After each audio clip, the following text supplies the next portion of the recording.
the one about raising the dead and casting out demons. I also somehow missed or lost that middle class white belief that I can change things, that I can change the world, I can change others, I can change myself. Nowadays, we call this sense of being able to affect and change things, we call that agency. And we're seeing a lot of it today. People, especially young people, are speaking and meeting and walking in our streets.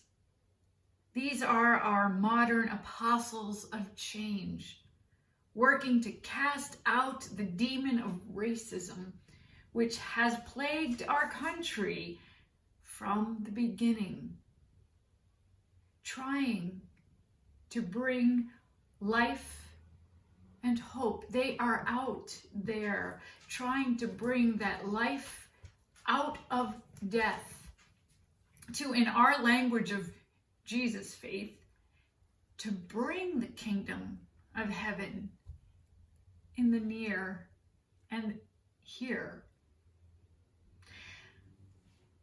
But hearing this, my confession about my sense of a lack of agency, my inability to reach into a deep backpack of faith and to pull out words to cast out demons. Some of you hearing this might be confused. You know that I have stood shoulder to shoulder with protesters.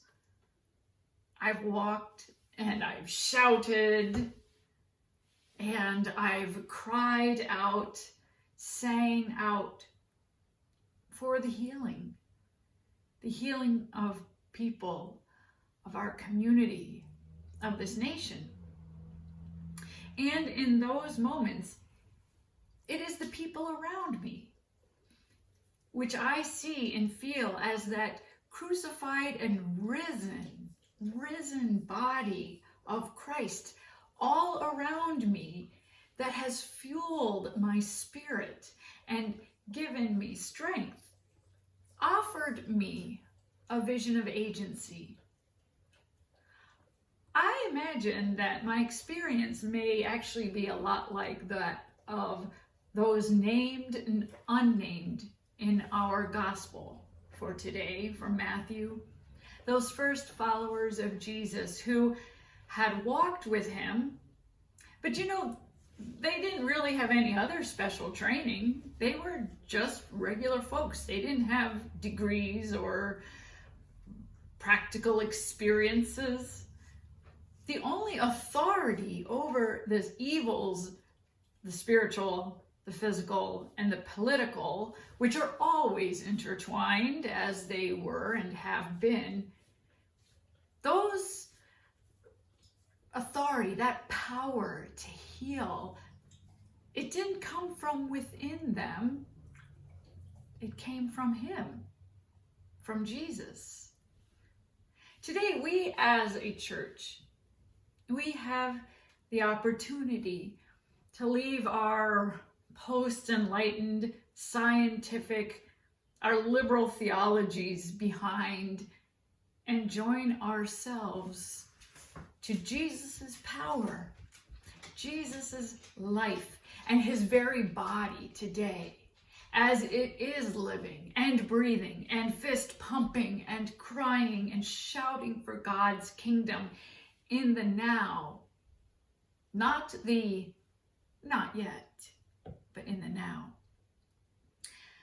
But of course, we're also in a pandemic and our lives aren't always conducive to marching, and there's other work. Not being able to protest does not mean we don't have work to do. Limits do not negate opportunity. They simply shape and refine. At this point in Matthew's gospel, getting back to it, Jesus tells his followers, he says, stick with your own community. Don't go over to the Gentiles. Don't go over to the Samaritans. Stick within your own community. Heal those who are sick and lost within God's family.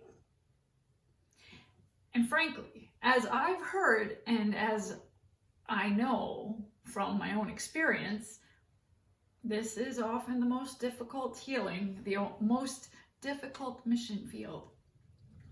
Our own family, our friends, our neighbors, our co-workers. And it's because there's more investment in maintaining the status quo.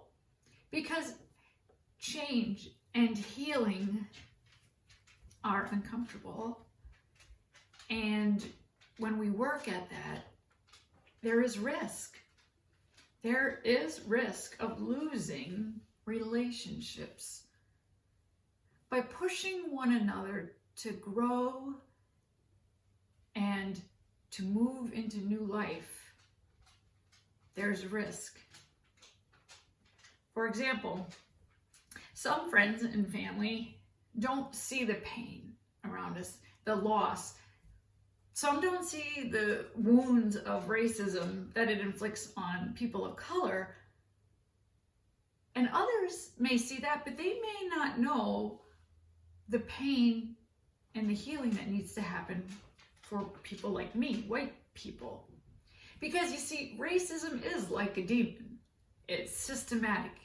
It's like a pandemic. It's like a virus. It's everywhere. It's in the air we breathe. It has shaped our culture and our institutions. And racism has given us, like me, white privilege. And what that has done is that's lulled my imagination, and it narrowed my experience and my knowledge. I did not have to know how to operate in multicultural situations. I didn't have to deal with moving from a white family to a predominantly African American school or anything like that. Racism has limited white people, our experience, and our knowledge. Racism keeps us from having to competently operate successfully across cultures because basically white is normative. The demon named racism and its systematic creation of a cozy silo for us white folks, well, learning that and diagnosing that, naming that demon takes courage. It takes nuance and constant education, constant work and listening. I wish it were as simple as declaring, "Demon, be gone." I wish I could just make a sign and carry it some afternoons or put it in my lawn. But the freedom, the liberation that Jesus, and yes, even Paul talks about in our second reading for this day, is deeper than that. It's also more meaningful. And I just have to apologize to you. Sorry, Franklin Graham. It's more than reciting some sinner's prayer. Because from this passage from Matthew's gospel, and like so many others, we see that the gospel is not just being saved from sin. It is also healing. It is freeing from the dominion and the systems of evil. It is building a whole new reality. And that takes our lives, our entire lifetimes of conversion of ourselves. We don't necessarily have to go off into some other mission field. The harvest is plentiful right here. And that's what the mission of those first apostles, those first followers of Jesus in Matthew's story. And it's not something we can just skip. It's not something that can be just missed. This is our work. This is our story.